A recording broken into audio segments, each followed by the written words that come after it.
కానీ deputy CM గా ఆయనకి సెట్టింగ్స్ అంటూ ఏం లేవు.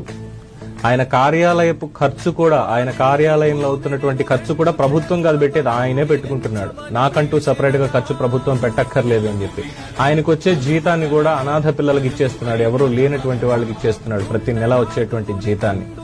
సినిమాలు నేను ఎందుకు చేస్తున్నాను అనే దానికి జస్టిఫికేషన్ ఇస్తే ప్రజలే యాక్సెప్ట్ చేశారు. ఆఫ్టర్ ఆల్ మీరంతా నిన్న ఆయన అక్కడికి వెళ్లి, అంటే ఆయన వేసుకున్నటువంటి బట్టలకి ఆ బురద అంటుతుంది, వద్దు అనవసరంగా చాలా చోట్లకి తిరగాలి కాబట్టి ప్రతిసారి మళ్ళీ బట్టలు మార్చుకుని వెళ్ళడం అంటే ఇబ్బంది అవుతుంది అన్న ఒక్క దాంతో మోకాళ్ల పైకి ఆయన పైజామాని మడత పెట్టుకుని రైతుల దగ్గరికి వెళ్లిన దానికి ఎంత నీచంగా మాట్లాడారంటే, ఒకసారి మాట్లాడినటువంటి మాటలు వాళ్ళ తల్లిదండ్రుల దగ్గరికి తీసుకెళ్లి, అమ్మా ఇగో పవన్ కళ్యాణ్ ఇలా నేను అన్నానమ్మా, ఎంత గొప్ప పని చేసావో చూసావా అని చెప్పి చెప్పాల్సింది. చెప్పు తెగిపోయేలా కొడుతుందేమో ఆవిడ.